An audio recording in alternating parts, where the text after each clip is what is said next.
पहले राउंड में कौन कौन से और कितने गांव के हैं, और ये क्या पहले से बहुत क्लियर था कि पहले राउंड में भव्य बिश्नोई ही मजबूत रहेंगे? गांव के आधार पर हम बात करें, वोट के आधार पर बात करें।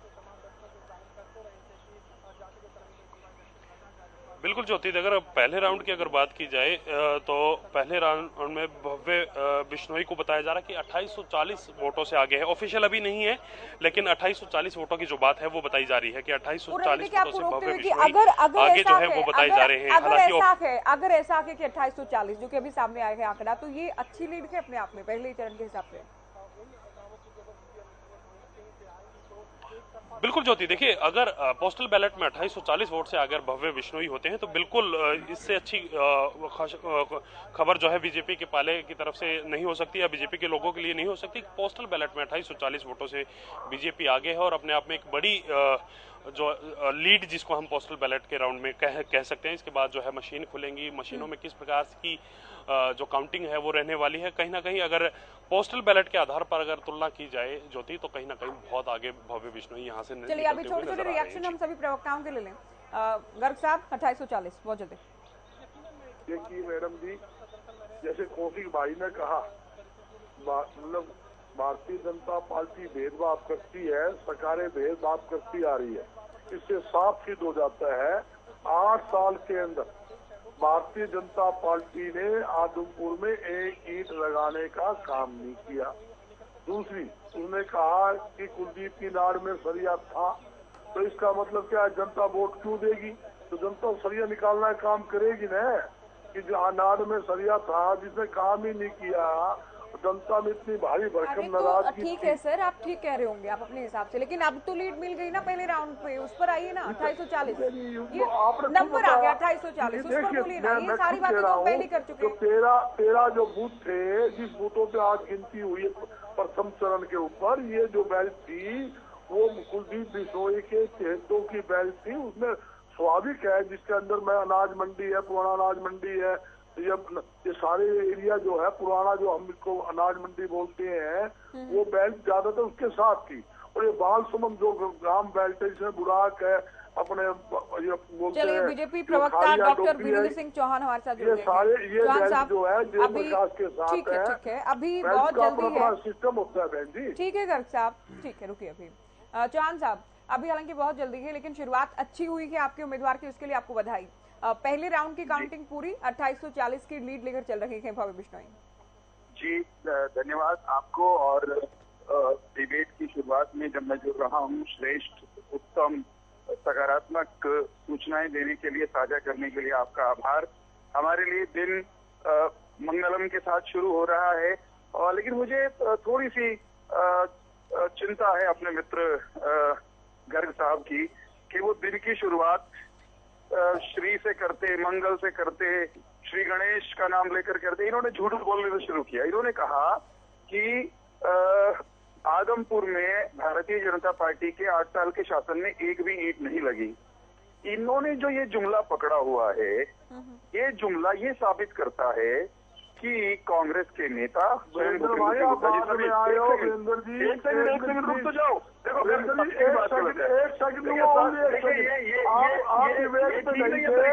गर्ग साहब ने आप बीच में मत बोलिए, ये फोन लाइन पर है, फोन लाइन पर देखिए आवाज में दिक्कत होगी, लोग नहीं सुन पाएंगे। आपसे पहले कौशिक जी, अगर आप इनको म्यूट नहीं करेंगे तो मुझे मेरे स्टील के साथ नहीं बैठना। नहीं बजरंग दास जी, क्या बैठना नहीं है आपको बीच में? मैं क्या कह रहा हूँ बजरंग दास जी, सर आपको अरे सुनिए सर, आपसे रिक्वेस्ट है मेरी, आपसे मेरी रिक्वेस्ट है गर्ग साहब, आपसे मेरी रिक्वेस्ट, आप मुझे सुने। मैं क्या आपसे निवेदन कर रही हूँ, मैं आप मुझे सुने, आपसे मैं रिक्वेस्ट कर रही हूँ, आप सुने मुझे। आप नहीं सुनेंगे, आप नहीं सुनेंगे क्या?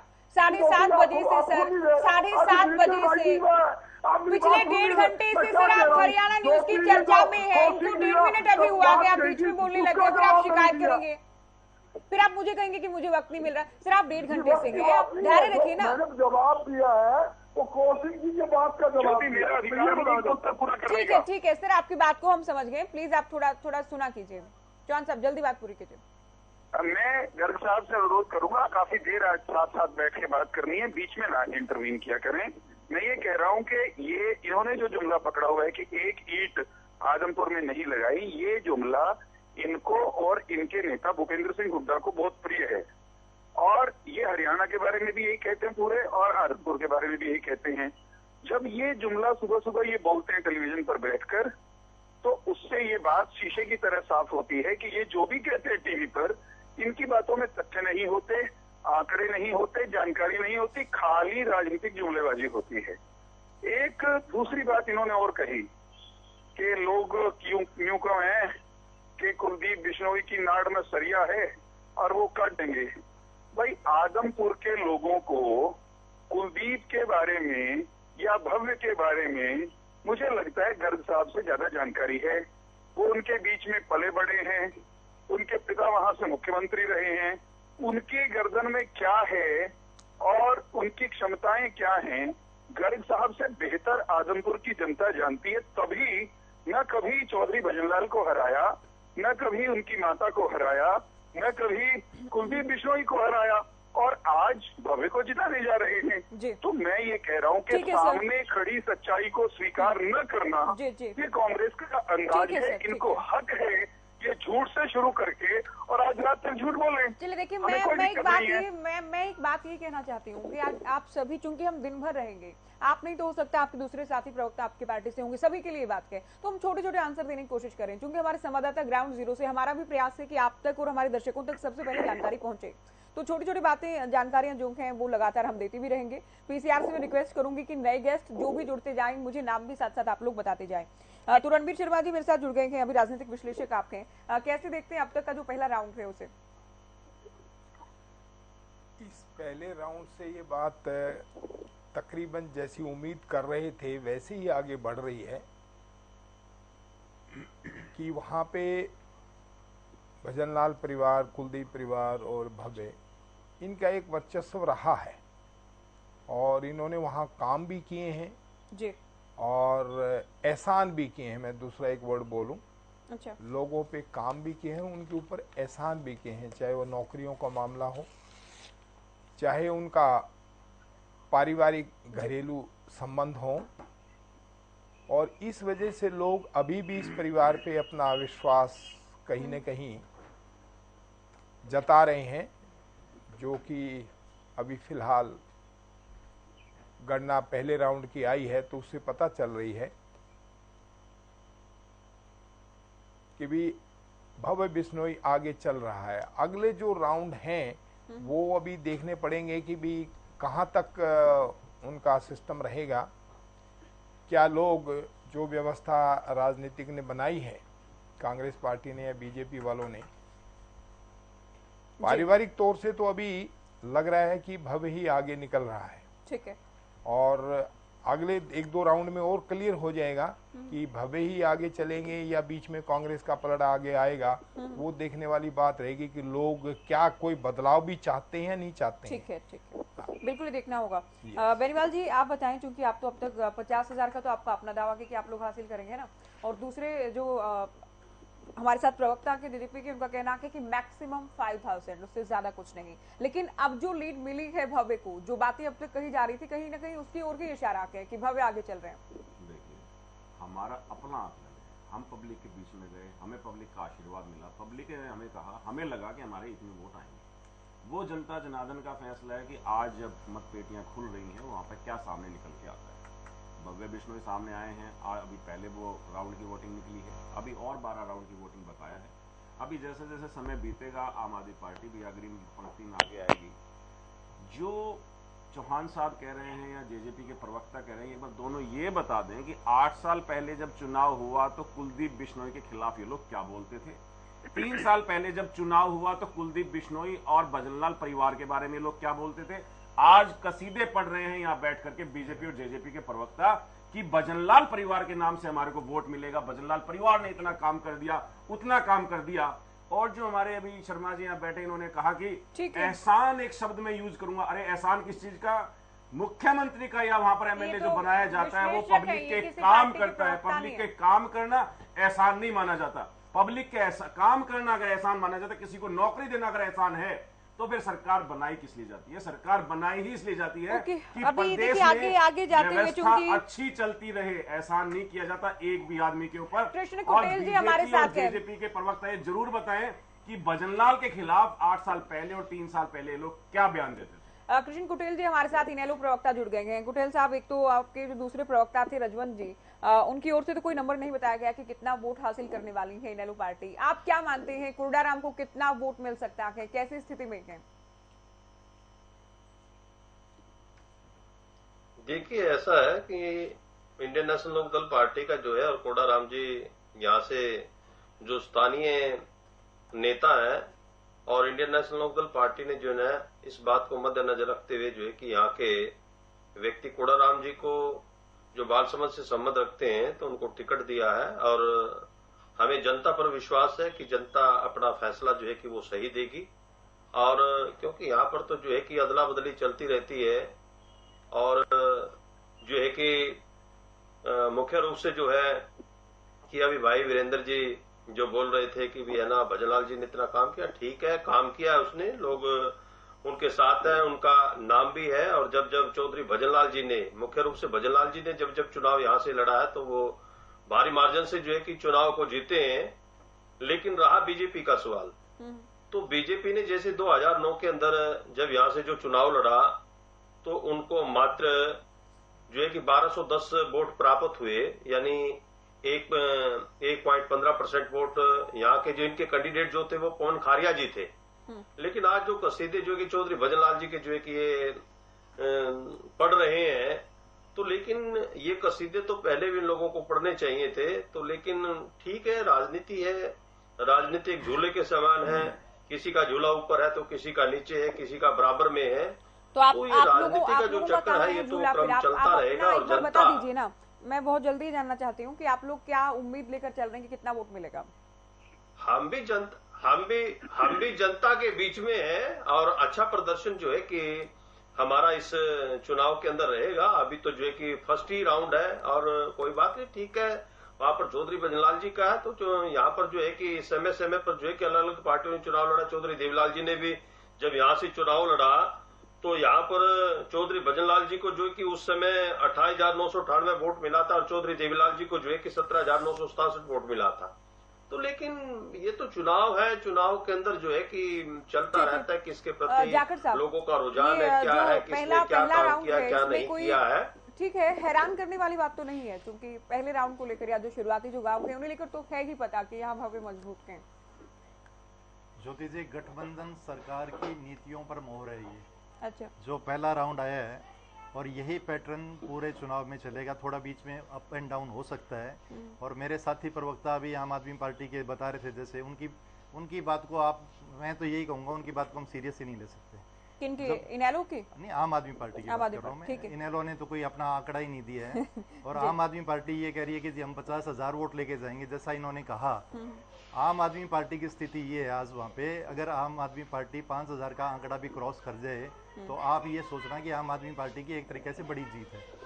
तो और रही बात इस लीड की, तो मैं तो यही कहूँगा कि ये गठबंधन की जीत है और गठबंधन की नीतियों के ऊपर लोगों की मोहर है। जी, इनेलो को लेकर थोड़ा सॉफ्ट कॉर्नर लेकर चल रहे हैं आज आप भी निशाने पर हैं आपके?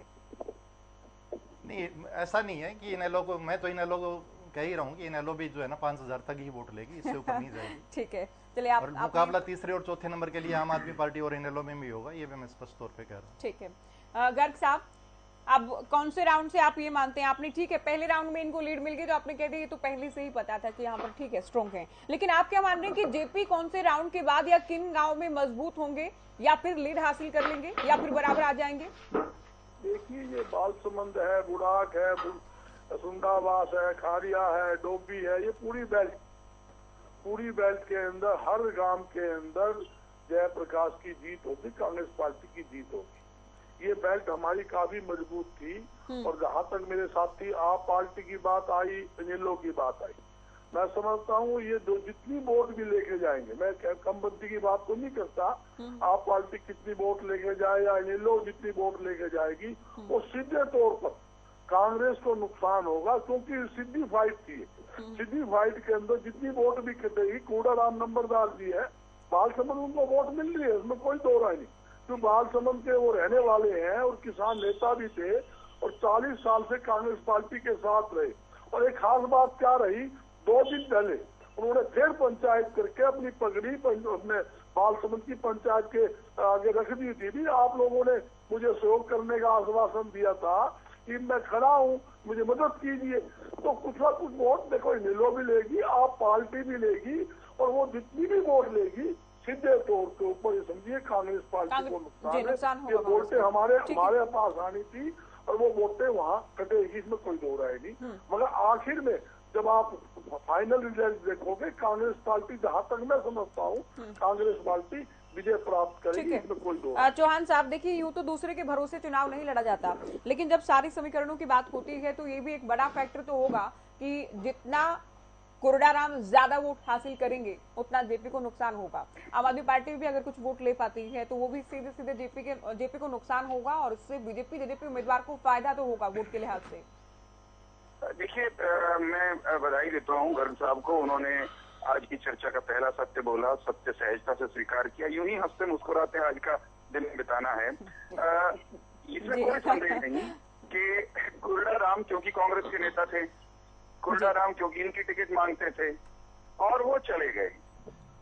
हम पर ये आरोप लगाने वाले कि हमने फलाना कैंडिडेट उधर से ले लिया, इधर से ले लिया, उस इंडियन नेशनल लोकदल ने कोरडाराम जी को गले लगा लिया, उनको अपना चश्मा थमा दिया कि देखिए साहब, इससे देखते चलिए, रास्ता साफ हो जाएगा। हमारा ये मानना है, मैं भी इस गर्ग साहब से सहमत हूँ कि कोरडाराम जी का चश्मा जितना बढ़िया देखेगा उतना हमको भी सीधा लाभ होने वाला है। सवाल इसके सहारे या उसके सहारे चुनाव लड़ने का बिल्कुल नहीं होता ज्योति जी। बिल्कुल, मैंने खुद सवाल ये होता है कि जब मैदान में कैंडिडेट होते हैं, जब भी कोई चुनाव लड़ा जाता है, तो सारे फैक्टर, सारे समीकरण ही मैटर करते हैं। आपके विरोधी वोट वो बट रहे हैं, एकजुट हैं, आपके अपने वोट कितने मजबूती के साथ आपके साथ खड़े हैं, तो सारी चीजों का अल्टीमेटली जो है वो जोड़, वो परिणाम लेकर आता है। आम आदमी पार्टी वो या तो कहीं परफॉर्म करती नहीं, और जहां वो करती है वो कांग्रेस को खाती है। तो अगर आम आदमी पार्टी कहीं 2 कदम 4 कदम यहाँ चलेगी, जिसकी उम्मीद मुझे बहुत अधिक नहीं है, मुझे ये लगता है कि कोरडाराम जी इनसे ज्यादा वोट लेंगे। और आम आदमी पार्टी जितनी भी वोट लेगी उसमें भी ज्यादातर जो है वो कांग्रेस के लिए चोट पहुंचाने वाली बात होगी। देखिए, सरकार के खिलाफ जो भी वोट होगा वो मुख्य विरोधी जो मुकाबले में है उसके लिए सीधा नुकसान होगा, इसमें तो कोई इफ एंड बट है ही नहीं। और अच्छी बात है कि आप दोनों ने इस बात को स्वीकार किया कि ये अच्छी बात है। चलिए, राजनीतिक विश्लेषक इसको नकारने का, इससे इनकार करने का कोई स्कोप नहीं है। जी शर्मा जी, क्या कास्ट कोई फैक्टर रहेगा? क्योंकि देखिए, नौनजाट एक बड़े नेता भजन लाल, उनके पोते मैदान में हैं, और सामने कौन है? 3 जाट समुदाय से आने वाले नेता हैं, तो क्या नॉन-जाट पोलराइज होने के चांसेस हैं? ज्योति मैम, ऐसा है कि अभी जैसा मैंने भी उस इलेक्शन को बहुत नज़दीक से देखा था, वहाँ कई गांव में मेरा भी जाना हुआ और वहाँ सर्विस भी करनी हुई। जाट और नॉन जाट का फैक्टर तो वहाँ जरूर चलेगा। जो बीजेपी का एजेंडा है वो अपने हिसाब से उसको लेंगे, और कांग्रेस वाला है वो अपने हिसाब से लेंगे, क्योंकि वहाँ पे ये सिस्टम उन्होंने बनाया है। अभी हमारा जो जाट वोट है वो ज़्यादा से ज़्यादा कांग्रेस को मिले, इसी जाट वोट के ऊपर कहीं न कहीं लोकदल है, एनएलओ भी, वो भी उसी के ऊपर डिपेंड चल रही है। अभी वो भी कहीं न कहीं से उसमें कुछ न कुछ डेंट लगाने की कोशिश करें जी। लेकिन जहाँ तक हरियाणा में जाटों की जो राजनीति का सिस्टम है वो ये है कि वो कहते सबको है कि तुम अपना प्रयास करो। जो मेरी समझ में है, जो मुझे समझ बता रही है कि सब लोग खूब जोरदार तरीके से आप अपना इलेक्शन लड़ो, और लास्ट के जो 2-3 दिन होते हैं उसमें वो एक, अगर मैं गलत नहीं हूं तो एक फतवा सा वर्ड यूज हो जाता है, अब भाई हमने अब यहाँ वोट देना है, इस कैंडिडेट को वोट देना है। अब ये तीनों ही जाट कैंडिडेट है, कोडाराम भी है, आम आदमी पार्टी वाले भी है, वो भी है जी। तो ये हमारा कास्ट फैक्टर वहाँ जरूर चलेगा, और मुझे नहीं लग रहा कि आम आदमी पार्टी को या वहाँ पे कोडाराम को कुछ वोट मिलेंगे। और बल्कि मैं कहता हूँ ये नेता बड़े समझदार हैं, बुरा ना माने मेरी बात का, ये फौरी लास्ट में यहाँ तक भी कह देते हैं कि भाई हम तो हार ही रहे हैं, तुम अपने एक को जिता लो। अगर उन्हें ऐसी मुहिम चलाई होगी तो जेपी काफी टफ कंपटीशन के अंदर आ सकते हैं। ये सत्य है, मतलब अगर ये बात हुई है तो, और नहीं तो अभी आगे राउंड है वो पता चल जाएगा। हाँ, इसके साथ दूसरी जो बात हो जाती है वो है नॉन जाट की। नॉन जाट भी फिर हर हालत से जब ये देखता है ना कि भी हाँ जाट वोटों का ध्रुवीकरण हो रहा है एक तरफ, तो लोगों में ये आवाज आनी शुरू हो जाती है, या जो नेता लोग भी वो कहीं न कहीं कानाफूसी शुरू कर देंगे भाई ये लोग इधर ही। शर्मा जी, एक बार ना हम अपडेट अपने दर्शकों को देते हैं जिसका इंतजार लगातार वो कर रहे हैं। दूसरे राउंड में भी भव्य आगे हैं, दूसरे राउंड में भी भव्य बिश्नोई आगे चल रही हैं। दूसरे नंबर पर हैं जेपी, तो जयप्रकाश दूसरे नंबर पर हैं दूसरे राउंड में भी। पहले राउंड में भी भव्य ने लीड बनाई और इसे बरकरार रखा के दूसरे राउंड में भी, और जैसे ही नंबर आ जाता है, जैसे ही इसकी घोषणा कर दी जाती है और जैसे ही आधिकारिक तौर पर जानकारी आती है वो हम आपको बताएंगे, क्योंकि हम जल्दबाजी में कोई भी गलत आंकड़ा आपको नहीं बताना चाहते। जो भी फैक्चुअल होगा, जो भी जानकारी दी जाएगी उसी नंबर को आप तक पहुंचाएंगे। तो अभी तक एक बार फिर से जान लीजिए, पहले राउंड में भव्य आगे, दूसरे राउंड में भी बढ़त को बनाए रखा है जेपी। पहले राउंड में भी दूसरे नंबर पर थे और दूसरे राउंड में भी जेपी दूसरे नंबर पर ही हैं। ये हालांकि अभी बहुत निर्णायक तो इन राउंड को नहीं कहा जा सकता, लेकिन हाँ एक शुरुआत ही अच्छी है।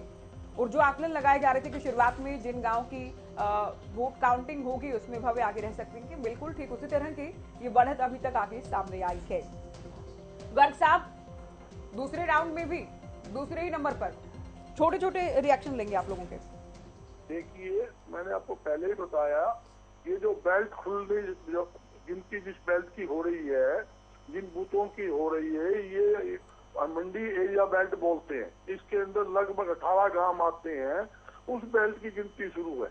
जिस टाइम उस बेल्ट की गिनती शुरू होगी, मैं बता रहा हूँ, बागमन, बुराड़, डोबी, खारिया, जो बेल्ट की गिनती शुरू होगी, एकदम से ग्राफ जो है जेपी का ऊपर आएगा और भव्य का ग्राफ नीचे जाएगा। जहाँ तक मैं समझता हूँ उस बेल्ट की भी गिनती शुरू नहीं हुई है।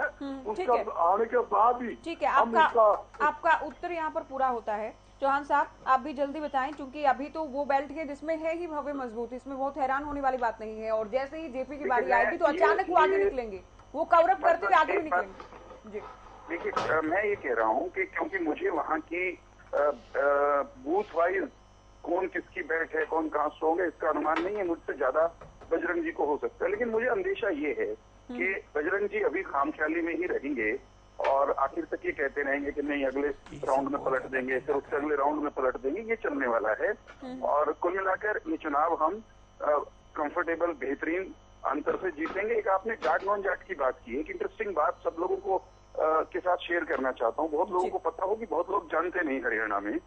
अगर ये तीनों प्रत्याशी जो आपने बताया हमारे विरोध में चुनाव लड़ रहे हैं, अगर ये जाट समुदाय से आते हैं तो लोगों को ये भी पता होना चाहिए कि चौधरी भजनलाल या कुलदीप या भव्य बिश्नोई ये भी मूलतः जाट ही हैं। तो चारों प्रत्याशी जाट है वहाँ। अगर प्रमुख प्रत्याशियों की बात आप करें, आप ये कह रहे हैं कि ये भी जाट ही हैं? है ना, पूछिए ना कुलदीप जी से, भव्य से, आपका गोत्र क्या है? जी, बिश्नोई एक पंथ है, समुदाय है, उसमें सब बिरादरियों के लोग हैं। मैं बताना चाहता हूँ आपके दर्शकों को कि बिश्नोई पंथ के संस्थापक जाम्भोजी महाराज, वो संयोग से वो राजपूत समाज से आते थे और उन्होंने समाज के विभिन्न विभिन्न बिरादरियों को जोड़ते हुए उन्हें जो 29 सिद्धांतों में विश्वास करने किया। जो लोग उनके साथ शामिल हुए उसमें सब बिरादरियों के लोग हैं। और ये जो भजनलाल परिवार है ये किसी गैर जाट बिरादरी से नहीं आए, ये स्वयं अपने आप में जाट ही है। चलिए, उनके मानने पर भी डिपेंड करता है। ये तो कुछ लोग इस बात को मानते हैं, बिल्कुल आप ठीक कह रहे हैं, लेकिन कुछ लोग इस बात से एग्री नहीं होते। मानने ना मानने का प्रश्न हो गया ना।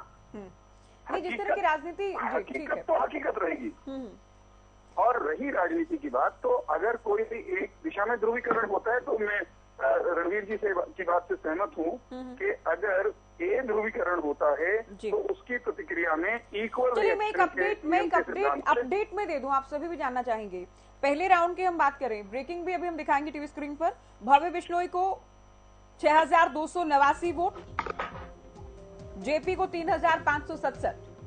तो दूसरे राउंड की अकेले बात करें 4095 वोट से आगे दूसरे नंबर पर कांग्रेस के जेपी।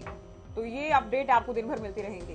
ये लीड बहुत अच्छी भी नहीं और बहुत बुरी भी इसे नहीं कह सकते शुरुआत के लिहाज से। तो दूसरे राउंड में भी भव्य लगातार बढ़त बनाए हुए हैं। तो दूसरे राउंड में भी भव्य आगे चल रहे। पहले राउंड की शुरुआत भी उनकी ओर से लीड के साथ की गई थी उसे कायम रखा गया है दूसरे राउंड में भी। तो दूसरे राउंड की मतगणना भी शुरू हो गई है। अब बजरंग दास जी तो इंतजार कर रहे होंगे कि कब वो चरण आए, कब वो राउंड आए जब जेपी भी मजबूत हो, या दूसरे दल भी। देखिए, उम्मीद करने का सबको अधिकार है, दूसरे दल भी इस बात की उम्मीद कर रहे होंगे, लेकिन अब तक के जो आंकड़े बता रहे हैं वो ये कि दूसरे राउंड में भी भव्य आगे की है। कुटेल साहब क्या कहेंगे दोनों राउंड को लेकर? देखिए, इसके अंदर है कि जनता का जो निर्णय होता है तो उसको हमें स्वीकार करना चाहिए। ठीक है, बीजेपी यहाँ से जो है कि बढ़त बनाए हुए है और इंडियन नेशनल लोकदल भी जो है कि वो वोट ले रही है और पिछली स्थिति से जो है कि अभी जो ये चुनाव है उसके अंदर इंडियन नेशनल लोकदल का जो है कि प्रदर्शन अच्छा है और आने वाला समय भी जो है कि वो अच्छा रहेगा। जी ठीक है। बेनीवाल जी, आप दूसरे प्रवक्ताओं को भी सुन रहे हैं। जाखड़ साहब तो कह चुके हैं कि दोनों ही 5000 से नीचे रहेंगे, लेकिन वीरेंद्र चौहान साहब का कहना है कि आप लोग जहां तक है उनका जो आकलन है उसके मुताबिक चौथे नंबर पर रहेंगे। इनेलो आप लोगों से आगे रहेंगे। अपना आकलन है, हमने भी अपना आकलन आपको बता दिया था। वो तो अब जनता जनार्दन का फैसला है कि जनता किसको वोट देके आगे निकालती है।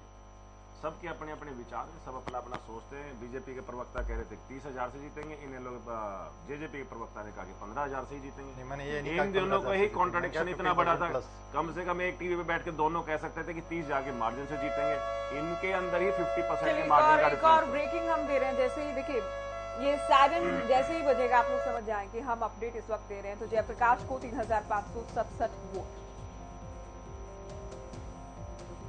भव्य बिश्नोई को 2,702 वोट की लीड मिली है। तो पहले राउंड में कितने वोट मिले, दूसरे में कितने वोट मिले हैं, क्या से लीड, हर एक अपडेट आपको दे रहे हैं।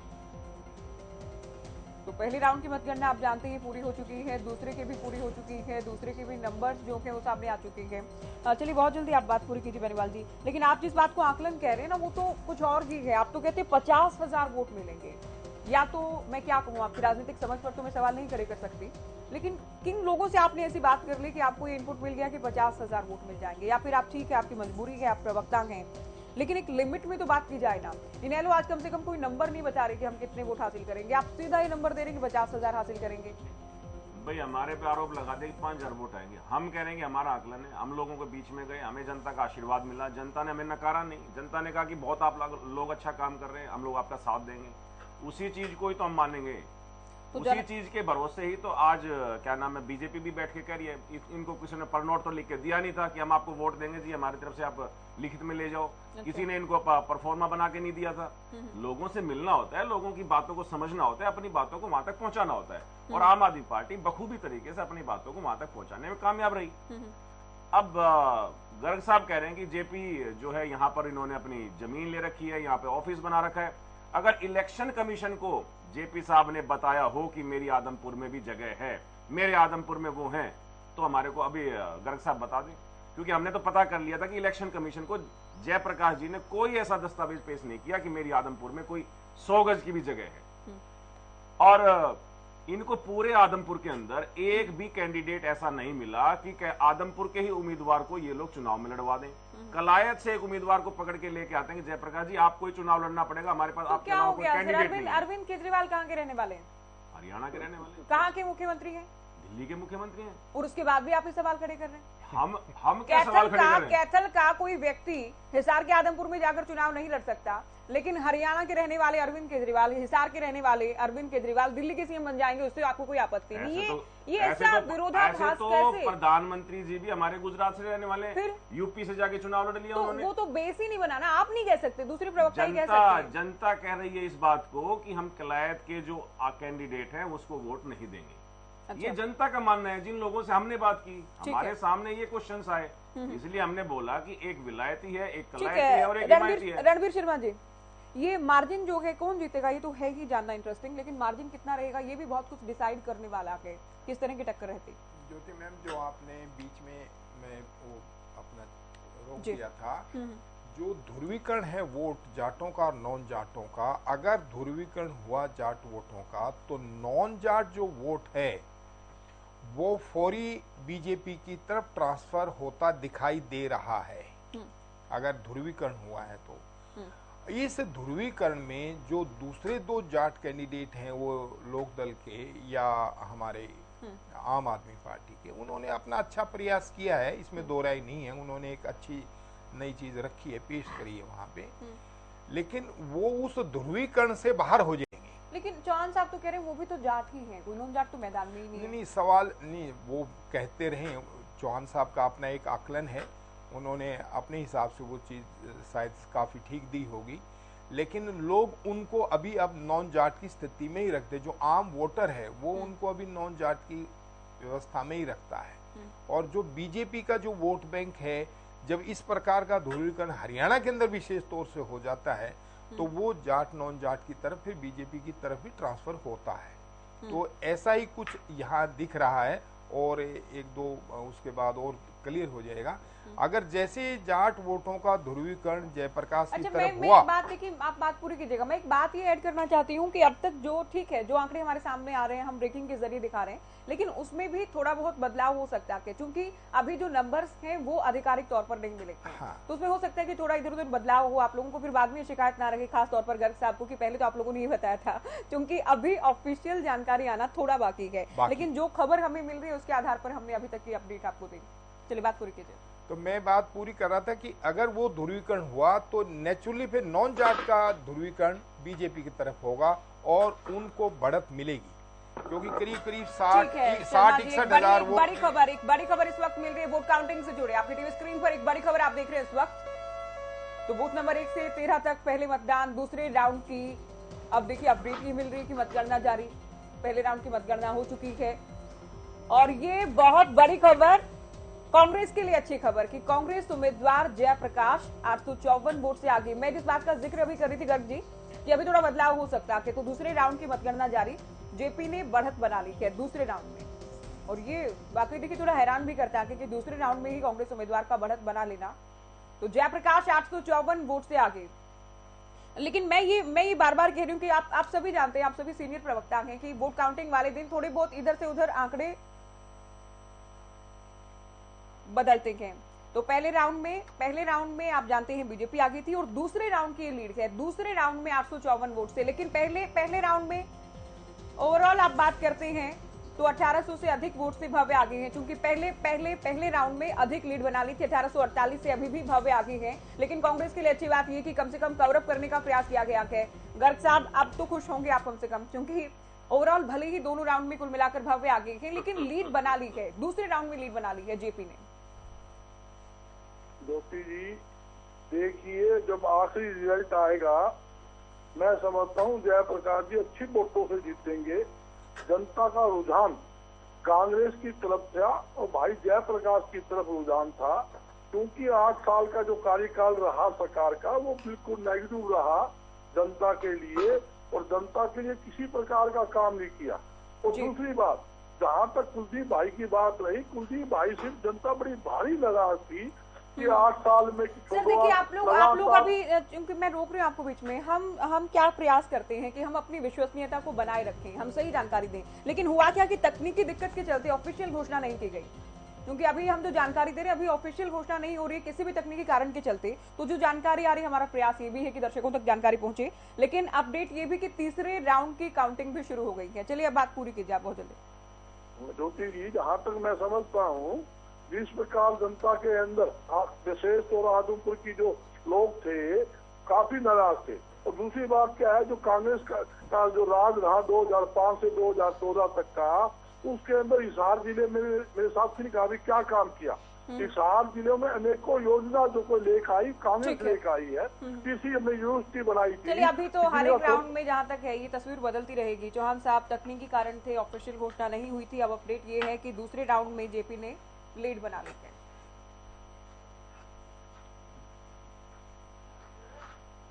वीरेंद्र चौहान जी क्या कहेंगे?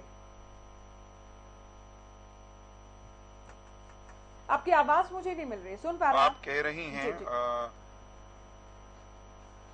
हाँ, मैं तो आपको सुन पा रहा हूँ, मेरी आवाज क्यों नहीं मिल रही है मेरे लिए आश्चर्य की बात है। मेरे यहाँ से मेरे एंड पर तो सब ठीक है। अभी जी मैं ये कह रहा हूँ कि जो आपकी बात मुझे समझ में आई है वो ये है कि पहले राउंड में स्पष्ट लीड हमारे साथ थी, दूसरे राउंड में लीड घटी होगी, तो कुल मिलाकर फिर भी अभी भव्य दूसरे राउंड के कुल 2 राउंड का जोड़, उसमें भी भव्य की लीड है। बिल्कुल। और हमें विश्वास है कि जैसे जैसे काउंटिंग आगे बढ़ेगी, जो अंतर की स्पष्ट रहेगी और भव्य जो हैं। सर अपडेट हम दे दें अपने दर्शकों को, तीसरे राउंड की वोट काउंटिंग शुरू हो गई है। अब तक क्या क्या हुआ ये एक बार फिर से आप जान लीजिए। सुबह 8 बजे वोट काउंटिंग शुरू हुई। पहला रुझान जो आया बैलेट पेपर के बाद, बैलेट पेपर की काउंटिंग में भी भव्य आगे थे। पहले राउंड में भी उन्होंने बढ़त बनाई, लेकिन दूसरे राउंड में केवल दूसरे राउंड की हम बात कर रहे हैं, जेपी आगे निकलने में कामयाब रहे। लेकिन ओवरऑल आप बात करते हैं, दोनों राउंड की बात करते हैं, तो पहले राउंड की लीड के चलते अब भी भव्य आगे हैं। कितना? 1848। तो ये अब तक की अपडेट हर एक हम आपको दे रहे हैं। तो कुल मिलाकर बीजेपी को चूंकि 2702 की लीड मिल गई थी और 1848 की अब लीड है भव्य के पास। अब तीसरा राउंड क्या कुछ तीसरे राउंड में निकलकर सामने आता है कि ये भी देखना होगा। तीसरे राउंड की वोट काउंटिंग जारी है। जाकर जी आपका क्या रिएक्शन है अब तक के जो 2 राउंड है इनकी काउंटिंग पर? ज्योति जी, मैंने पहले ही बता दिया था आपको, ये अप एंड डाउन चलते रहेंगे राउंड वाइज राउंड, लेकिन जो लास्ट में जो रिजल्ट निकलेगा वो भव्य 15,000 प्लस वोटों से जीतेंगे। और अभी मेरे साथी प्रवक्ता आम आदमी पार्टी के बेनीवाल जी कह रहे थे कि हमें लोगों से ये पता लगा और हमारे मन में ये आया, तो मैं इस बात को कहना चाहूँगा कि इनका ग्राउंड रियलिटी से कोई ताल्लुक नहीं है। ये वही बातें बोलते हैं जो इनको पसंद आती है और जो इनके मन में आती है, यही ये खुद करते हैं, यही इनके नेता अरविंद केजरीवाल जी करते हैं। और मैं कांग्रेस के बारे में भी एक बात करना चाहूँगा कि कांग्रेस का जो संगठन है वो बूथ स्तर पे नहीं है, क्योंकि ना तो इनकी जिला अध्यक्ष है, ना इनके ब्लॉक स्तर पे कोई इनका संगठन है, इसलिए इनकी बूथ मैनेजमेंट बिल्कुल जीरो है। और अगर कांग्रेस अकेली भी लड़े, जैसे इन्होंने एक्सक्यूजेस दिए कि कोडाराम जी खड़े हो गए, सतेंद्र खड़ा हो गया, ये खड़ा हो गया, वो खड़ा हो गया, इसकी वजह से वोट कट गए, इसकी वजह से वोट कट गए।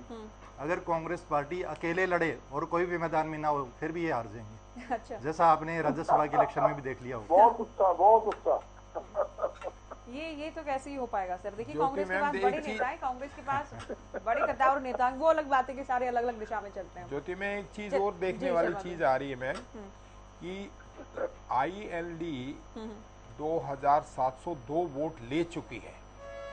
मतलब सर ये देखिए एक बार फिर से सायरन बज गया है। एक और बड़ी खबर हम बता रहे हैं अपने दर्शकों को, अपनी टीवी स्क्रीन पर आप देख रहे हैं इस वक्त की बड़ी खबर। हमने इससे पहले अपडेट दी, तीसरे राउंड की काउंटिंग शुरू हो चुकी है। एक बार फिर से आपको जानकारी दे रहे हैं, तीसरे राउंड की काउंटिंग भी शुरू हो गई है। अब तीसरे राउंड पर देखिए नजरें सबकी हैं। इससे पहले बता दें वीवीपैट के चलते मतगणना में देरी हो रही है, क्योंकि आप जानते हैं 8 बजे काउंटिंग शुरू हुई थी, करीब करीब 2 घंटे होने को हैं, लेकिन 2 राउंड ही पूरे हो पाए हैं। तीसरे राउंड की काउंटिंग अभी शुरू हुई है, जस्ट अभी शुरू हुई है। ये अपडेट हम आपको दे रहे हैं। वीवीपैट के चलते वो काउंटिंग में भी देरी हो रही है और साथ ही इससे पहले अनाउंसमेंट को लेकर भी हमने बताया कि इसी तकनीकी खामी के चलते घोषणा किए जाने में भी देरी हो रही है। जी शर्मा जी बात पूरी कीजिए। मैं बता रहा था कि लोकदल के लिए 2702 वोट हासिल करना तीसरे नंबर पे आ रहे हैं ये लोग जी। इसका मतलब ये कि जो जाट वोटों का हम अभी कास्ट वोट कर रहे थे, ध्रुवीकरण में ये भी डेंट मार रहे हैं। अगर ये लोग आगे चलते जा रहे हैं तो बिश्नोई की जीत और पक्की होती जाएगी। बिल्कुल, ये इससे जाहिर हो रहा है कि भी ये लोग भी वोट ले रहे हैं। अब आम आदमी पार्टी का देखना पड़ेगा कि उनको कुछ वोट अभी तक नहीं हासिल हुए हैं इन 2-3 राउंड में, आगे अगर कुछ हासिल होते हैं जी तो ये सारा नुकसान। बेनीवाल जी हाँ। सर मैं माफी चाहूंगी क्योंकि आज डिबेट का थोड़ा हमारा ना तरीका अलग रहेगा, छोटे जवाब में ले पाऊंगी। बेनीवाल जी आप अगर ये 50,000 वोट बता रहे हैं तो आपको ये पता होगा कौन से इलाके में थे वो लोग जिन्होंने आप लोगों को कमिटमेंट की कि हम आप लोगों को वोट करेंगे? कौन सा ऐसा राउंड होगा जिसमें आम आदमी पार्टी लीड करेगी? आम आदमी पार्टी के हर एक गांव के अंदर वोटर्स हैं। नहीं सर, हवाई बातें नहीं, हवाई बिल्कुल भी नहीं है। हर एक गांव के लोगों ने हमारे को आश्वासन दिया था। हमारा शिक्षा का मुद्दा था और कांग्रेस ने भी वहां पर बैनर लगाया कि शिक्षा के मुद्दे पर हम काम करेंगे। कांग्रेस के प्रवक्ता बता दे बैनर लगे कि नहीं लगे। कुलदीप बिश्नोई ने और दुष्यंत चौटाला ने शिक्षा के बारे में अपने भाषणों में जिक्र किया। आम आदमी पार्टी का जो मुद्दा है, आम आदमी पार्टी के मुद्दे दूसरी पार्टियों ने भी उठाए। अगर जातिवाद, जो शर्मा जी कह रहे हैं, अगर जातिवाद का कार्ड चलेगा तो आम आदमी पार्टी फेल होगी। अच्छा, ये डेफिनेटली रहेगा, क्योंकि हमारा काम है बिजली, पानी, शिक्षा, स्वास्थ्य। मैं ये सोच रही थी, मैं इसी बात को लेकर सोच रही थी कि अगर होना तो है ही, जो होना है उसको लेकर हम बात कर रहे हैं, तो आपके पास जवाब क्या होगा? आपने अभी से आंसर ही तैयार किया है कि आप कह देंगे कि जात नहीं, ये तो सभी कह रहे हैं कि जाट और नॉन जाट, अगर जाट का ध्रुवीकरण हुआ तो ऐसे होगा, नॉन जाट का ध्रुवीकरण ऐसा होगा, क्योंकि हमारी ये राजनीति नहीं है, हम इस राजनीति से बहुत ऊपर है। हम लोग बात करते हैं कि हर एक को शिक्षा का मिले, चाहे वो जाट हो चाहे नॉन जाट हो, स्वास्थ्य मिले, जाट हो चाहे नॉन जाट हो, सड़कें सबको मिलेंगी। ठीक है कुटिल जी, कोई इस बात को लेकर चर्चा नहीं कर रहा है कि कोडाराम जीतेंगे, मुकाबले में होंगे, क्या रहेगा क्या नहीं। हाँ, इस बात को लेकर बार बार सवाल उठ रहा है कि जितना भी वोट लिया वो केवल जयप्रकाश को नुकसान करने वाले हैं। और फिर भूपेंद्र हुड्डा ये कह रहे थे कि ये केवल वोट काटू है। जेपी की ओर से खुद हमसे बातचीत में कहा गया कि किसी ने उनको ठगा है, किसी ने उनके साथ षड्यंत्र किया है, मिसलीड किया गया है। वो इलेक्शन के बाद खुद की इस बात को एडमिट कर लेंगे। ज्योति जी, नहीं, कुटेल जी से हुड्डा का जो कहना कि भी वोट काटू वाली जो बात है कि इंडियन नेशनल लोकदल पार्टी जो है कि हरियाणा प्रदेश के अंदर जो है वो सदा चौधरी देवीलाल जी की नीतियों को जो है कि बरकरार रखने के लिए, उसको आगे बढ़ाने के लिए जो चौधरी देवीलाल जी ने हरियाणा प्रदेश के लिए जो काम किया है उस पर जो है कि वो अग्रसर है। और उसी बात को मद्देनजर रखते हुए जो है कि इंडियन नेशनल लोकदल पार्टी ने जो है कि यहाँ से जो है कि कोडाराम जी, जो आप लोगों को भी पता है इस बात का कि जब किसान आंदोलन हुआ और किसान आंदोलन के अंदर जो अहम भूमिका जो हिसार जिला के अंदर जो रही मुख्य रूप से बालसमंद से, वो हमारे कोडाराम नंबरदार जी थे। और इंडियन नेशनल लोकदल पार्टी ने जो है कि किसानों के पक्ष के अंदर जो चौधरी अभय सिंह चौटाला जी थे, उन्होंने इलाहाबाद से जो है कि वो रिजाइन भी किया और दोबारा फिर वो चुनाव जीता भी है वहां से। तो लेकिन जो है कि इंडियन नेशनल लोकदल पार्टी जो है और अच्छा प्रदर्शन जो है कि इस चुनाव के अंदर जो वो उसका रहेगा। और जो यहाँ पर जो वोट काटने की जो बात है कि कितना वोट काटेंगे, और मैं थोड़ा ये कह रही हूँ कि आप लोग थोड़ा ये मानकर चलें कि थोड़ा इधर उधर होने की गुंजाइश है, क्योंकि टेक्निकल इश्यूज हैं अभी। लेकिन जो अपडेट मुझे मिल रही है इस वक्त, पहले राउंड की वोट में आप लोगों को बता दूं, भवे ने हासिल किए हैं 6399, यानी करीब 7000 आप कह सकते हैं, नहीं 7000 से थोड़ी कमी होगी। जयप्रकाश जेपी की बात करें तो जयप्रकाश जेपी ने 3567 यानी करीब 3500 ये वोट हासिल किए गए। सत्येंद्र सिंह ने केवल 175 वोट हासिल किए गए, केवल 175।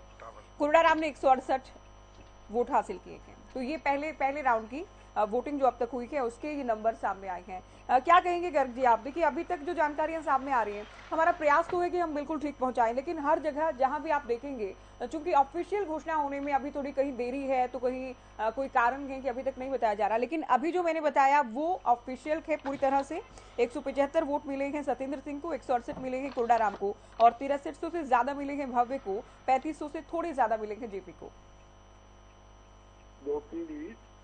देखिए, 2 राउंड आए, 2 राउंड में मैं समझता हूँ 26 बूथ का रिजल्ट इसमें आया है और बाकी राउंड आने बाकी है। और बाकी जो राउंड आएंगे मैं समझता हूँ कि अच्छी मार्जिन से कांग्रेस पार्टी आगे निकलेगी।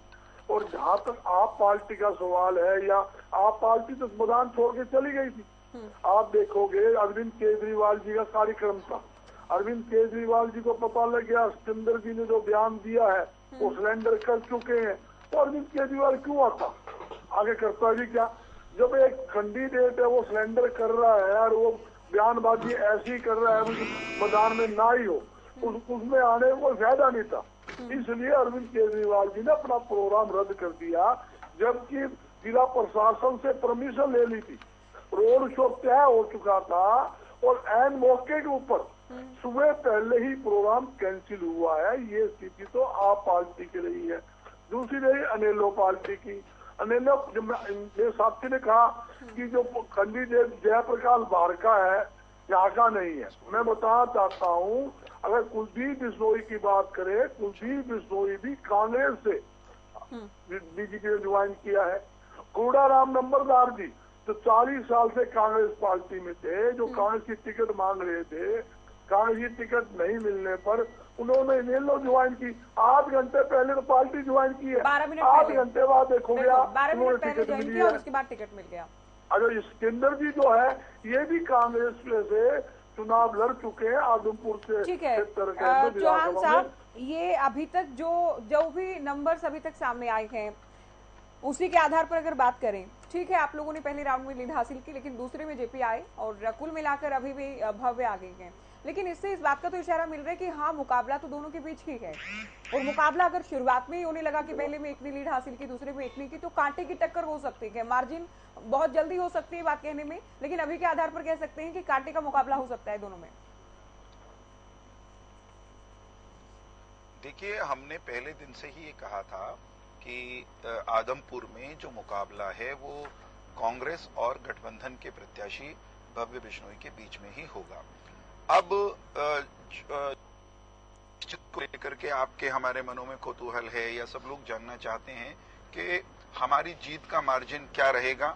वो मैं सोचता हूं कि जैसे जैसे ईवीएम मुंह खोलेगी वो खुद ब खुद बोलेगी, क्योंकि सटीक आंकड़े कह पाना कम से कम मेरे लिए संभव नहीं है। मैं उसको उचित नहीं मानता कि इस समय जबकि ईवीएम ने बोलना शुरू कर दिया है और इस समय मैं कोई आंकड़ों के जोड़ घटा में जाऊं। मैं आश्वस्त हूं, हम जीत रहे हैं, हम बेहतरीन अंतर के साथ जीत रहे हैं।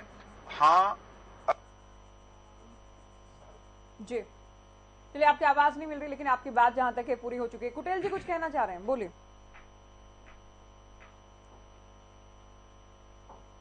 देखिए, ऐसा है कि चुनाव है और चुनाव में पहले भी बोल चुका हूं कि इंडियन नेशनल लोकदल पार्टी का जो है कि इसके अंदर प्रदर्शन जो है कि वो अच्छा है, और जैसे जैसे आगे जो है कि राउंड बढ़ेगा, जब बालसमंद की ओर जाएंगे, कूड़ा राम जी जो है कि इसके अंदर अच्छे जो है कि वोट लेंगे वहां पर, और जो है कि मुख्य रूप से जो है यहाँ पर इंडियन नेशनल लोकदल पार्टी जो है कि पिछले चुनाव को देखते हुए जो है कि अच्छे प्रदर्शन के अंदर पहले राउंड में पता है आपको कितने वोट हासिल किए आप लोगों ने? 168, 168, 150 से थोड़े ज्यादा और 200 से काफी कोई बात नहीं है, तो उसमें क्या है, हाँ कोई बात नहीं, क्या है, तो राउंड दूसरा भी राउंड हो चुका है, तीसरा भी है। अभी तक हम जो है कि अच्छी स्थिति के अंदर जो है कि हम जाएंगे, जैसे जैसे जो अभी तो शहर का इलाका था, ये 18 गाँव नजदीक के जो थे।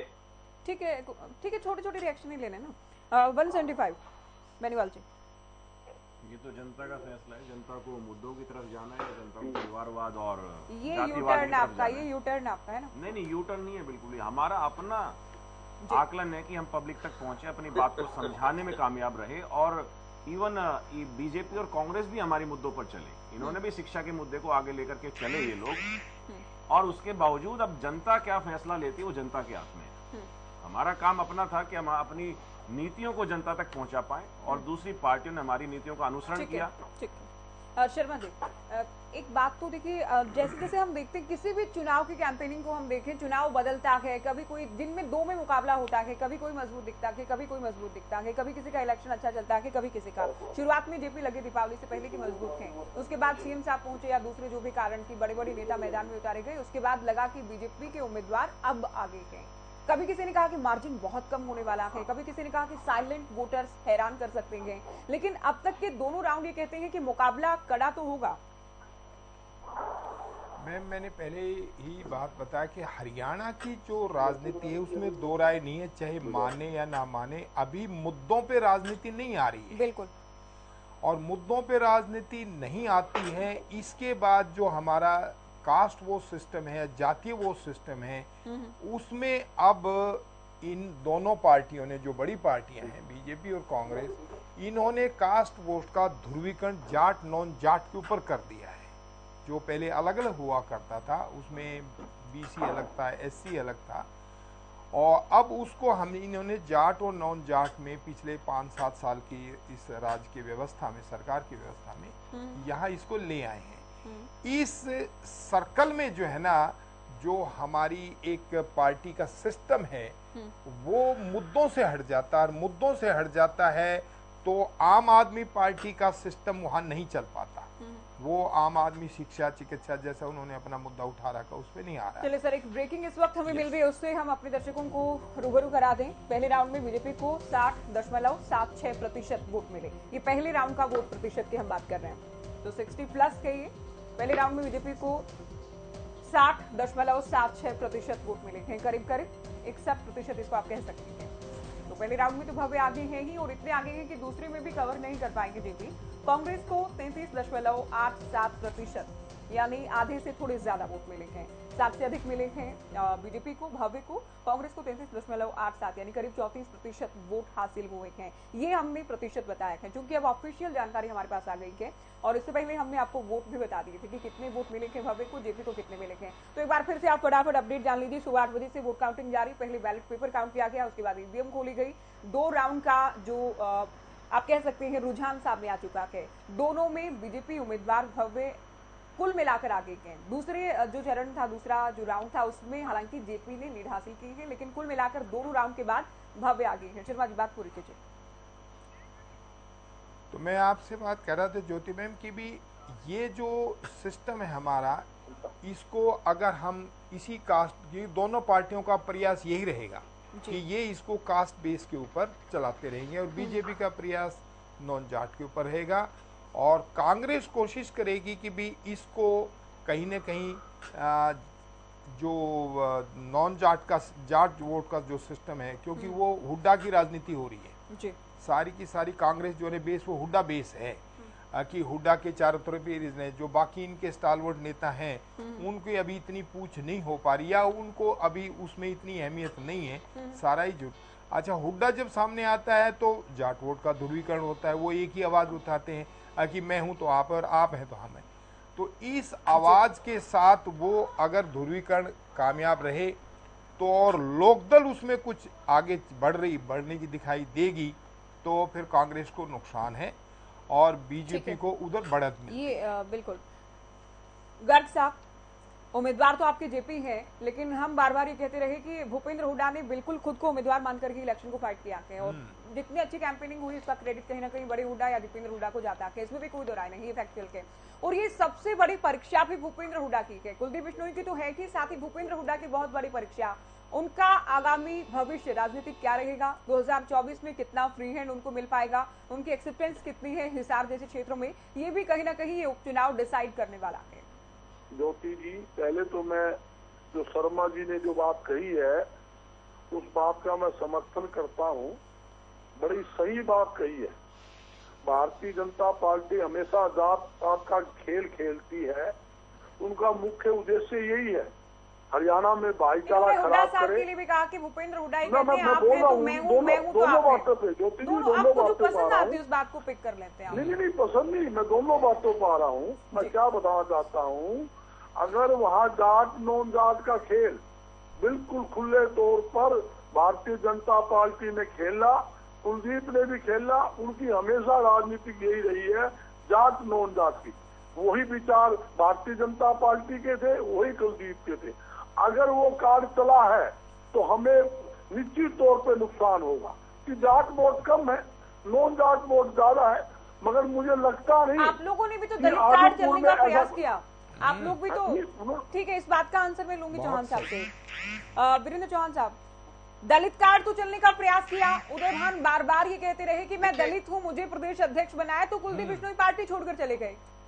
तो ये भी तो कहीं ना कहीं प्रयास है ना कि जाट और दलित वोट पोलराइज हो, प्रयास तो ये है अपने आप में, क्योंकि नंबर्स तो दोनों के मिला के काफी हैं।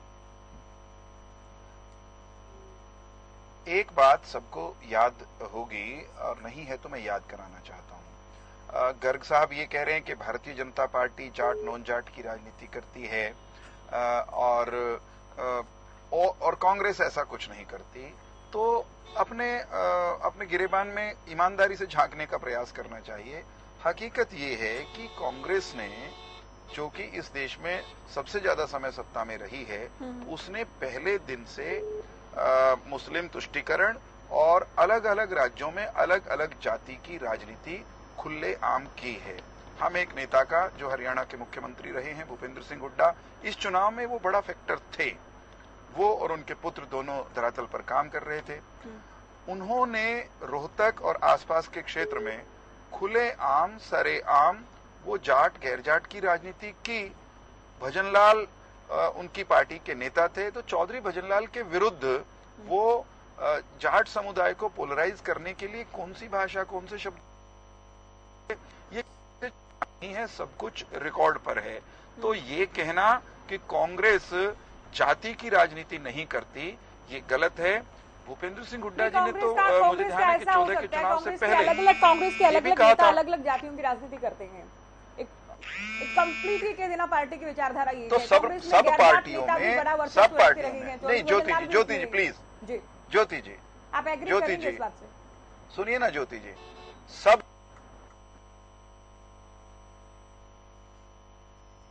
जी।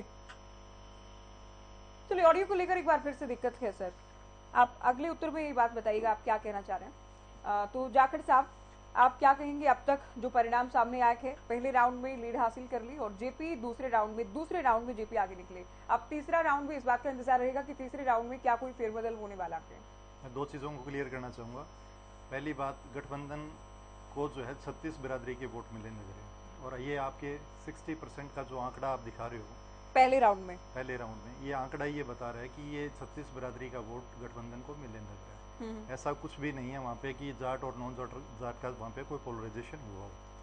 दूसरी बात मैं ये कहना चाहूँगा, अगर कांग्रेस इस बात के एक्सक्यूज पे आ रही है कि जी ऐसा हो गया है, तो वो ये मान के चलो कि उन्होंने अपनी हार को स्वीकार कर लिया है।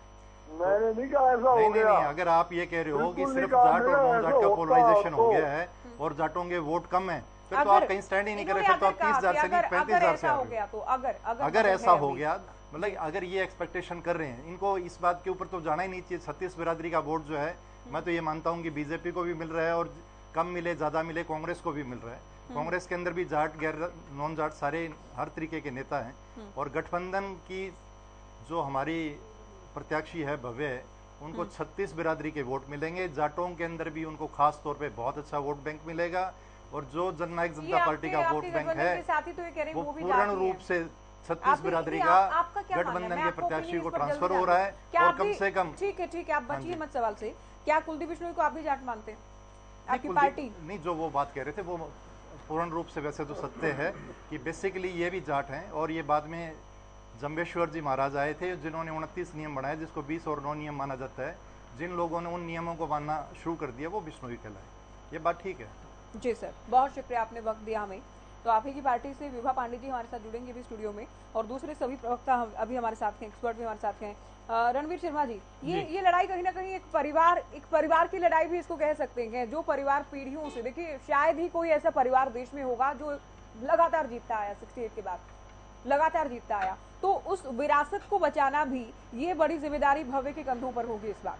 बहुत बढ़िया सवाल है ज्योति मैम आपका जी, कि हरियाणा की राजनीति में अभी हमने कास्ट जाति सिस्टम को डिस्कस किया, अभी हम डिस्कस करें परिवारवाद को। परिवारवाद हमारी हरियाणा की राजनीति में बहुत ज़्यादा हावी हो, चाहे वो चौटाला परिवार हो और चाहे वो भजनलाल परिवार हो। और अब इस परिवारवाद की राजनीति में ये भी उनके लिए प्रेस्टेज और इज्जत का सवाल हो जाता है कि हमने अपनी पारिवारिक राजनीति को ही आगे बढ़ाते हुए भव्य को आज उन्होंने टिकट दिया। हालांकि कुलदीप भी इलेक्शन लड़ सकते थे, बिल्कुल उसकी राजनीति आगे, या चंद्रमोहन को दे सकते थे, बोला नहीं, हमारी अब तीसरी पीढ़ी भी इस परिवारवाद की है, जो उन्होंने सबूत दे दिया कि भी हाँ, परिवारवाद की राजनीति को हम तो आगे बढ़ाएंगे। और ये बीजेपी का लिए, हालांकि वो बीजेपी ज्वाइन कर गई हैं, और जो गठबंधन में है वो भी परिवारवाद है, जो जेजेपी का है वो भी परिवारवाद है, बिल्कुल। और प्लस भजनलाल परिवार भी एक परिवारवाद को ही आगे बढ़ा रहा है। ये बीजेपी के लिए क्वेश्चन मार्क है, सोचने वाला है, क्या वो इस परिवारवाद की राजनीति को अपनी राजनीति में रखेंगे या इसको साइड करेंगे। अगर परिवारवाद की राजनीति मैं एक अपडेट दे दूं, स्क्रीन पर भी हम बताएंगे, उससे पहले चूंकि हम ग्रुप के जरिए भी सबसे पहले जानकारी देने के प्रयास में हैं। जो हमारे संवाददाता अमित और कालीरमन हमें जानकारी दे रहे हैं, रवि कालीरमन, उनका कहना है जो बताया गया कि भव्य ने दूसरे राउंड में 4,379 वोट हासिल किए। आप लोग भी सुने और सभी दर्शक भी ये जान लें। जयप्रकाश जेपी ने 5,233 यानी वो आगे हैं, लीड उन्होंने ली है। सत्येंद्र सिंह के 145 वोट हैं और कुरडाराम नंबरदार ने पिछले से बेटर किया है, पिछले राउंड के मुकाबले 467 वोट हासिल किए हैं। तो लीड देखिए हमने पहले बता दी थी, जेपी ने ली है और कितने की लीड ली है वो भी हम बता चुके हैं, लेकिन वोट कितना मिला है ये अब हमने आपको जानकारी दी है। विभा जी जुड़ गई हैं, स्वागत है आपका। पहला कमेंट आपका ही लेते हैं, पहला रिएक्शन। अब तक आप अपडेट होंगी क्या क्या हुआ है? तो 2 राउंड देखिए, पहले में भव्य आगे रहे, दूसरे में जेपी आगे हैं, दोनों में कुल मिलाकर भव्य आगे हैं, क्या कहेंगे? देखिए, ये जीत तो पक्की है बीजेपी की। अब कितने राउंड्स में कौन 1-2 बार आगे चला जाता है वो कोई बड़ी बात नहीं है। और आप देखिए, हाव भाव देखिए सारे कैंडिडेट्स का, जितने प्रत्याशी थे उनके क्या हाव भाव थे जब ये चुनाव खत्म हुआ था। आपको आम आदमी पार्टी के पहले ही बोल चुके थे तो जेपी जी हार जाएंगे भव्य बिश्नोई जी से, ये तीसरी पीढ़ी हारेगी, ठीक है। आप अगर आईएनएलडी के कैंडिडेट को देखेंगे, कुरडाराम जी के, उनके हाव भाव तो बिल्कुल ही बर्बाद थे उस वक्त, उनसे ज्यादा मायूस कोई दिख नहीं रहा था। भव्य बिश्नोई जी का देखिए, उन्होंने कैसे अपनी रैली निकाली थी। अब जेपी जी अगर बोलते हैं वो जीत जाएंगे तो ठीक है, बोलने के लिए तो हर कोई बोलता है कि हम जीत जाएंगे, लेकिन आखिरी में आज आपको दिख ही जाएगा कि कितने वोट। आप भी बोलने के लिए बोल रहे हैं फिर तो? नहीं, हम बोलने के लिए नहीं बोल रहे हैं, हमारा पूरा है। नहीं, आपको पता है कि इसके अंदर 2 मेजर चीजें हैं। एक तो भावनात्मक कि आदमपुर में हमेशा उस बिश्नोई खानदान जी का गया है, पूरा उन लोगों का बहुत दिनों से ही चल रहा है, बंसी जी का और बंसीलाल जी का। और इस बार जो है कि भजनलाल जी का, माफ कीजिए, और इस बार सत्ता पक्ष की सरकार में इनकी हिस्सेदारी होगी। ये बहुत 2 बड़ी बातें हैं। चौहान साहब, अगर आप लोग जीते तो क्या इस पॉइंट तक भी पहुंचेंगे कि ये जीत किसकी है? क्या ये भजनलाल परिवार की जीत है? क्या ये बीजेपी की जीत है? क्या इसमें जेजेपी भी निर्णायक स्थिति में रही, या फिर सरकार के 3 साल के कामकाज पर ये मोहर गए? अगर आप लोग जीते तो उसके बाद ये सवाल उठेगा, हालांकि अभी आप क्या कहना चाहेंगे इसे लेकर?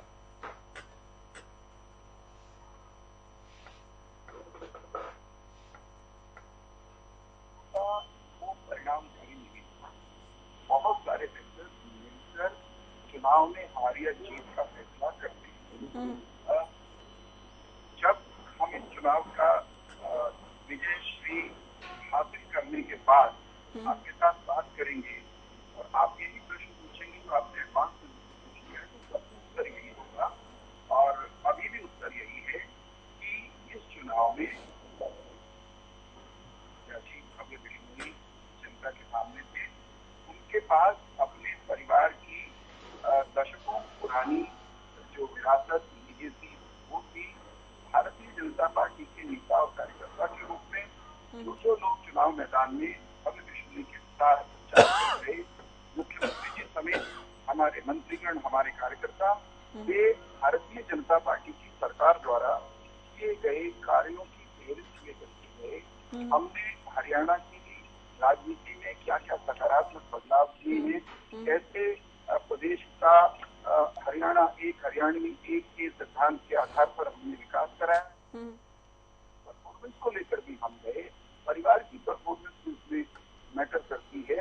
और इस बात से कौन इनकार कर सकता है ज्योति जी, मैं तो नहीं करूंगा कम से कम, कि हमारे विरोधी चुनाव कैसे लड़ते हैं उस पर भी निर्भर करती है हमारी। हमारे विरोधियों को जनता कितना गंभीरता से लेती है और उनको सीरियसली लेती है, नॉन सीरियसली लेती है, ये भी एक फैक्टर। आगे बढ़ी चर्चा में। अभी गर्ग साहब, ये जो परिणाम आएगा, ये भूपेंद्र हुड्डा को लेकर तो हमने बात की कि उनकी परीक्षा तो होगी ही, उनके कद में इजाफा होगा या फिर नहीं, ये भी देखना होगा। दूसरा, 2024 के सेमीफाइनल के तौर पर भी देखा जा सकता है, क्योंकि 2 ही साल के, और 2 साल में से आप जानते हैं 1 साल तो इलेक्शन ईयर हो जाता है, उसमें केवल चुनाव की बातें होती हैं।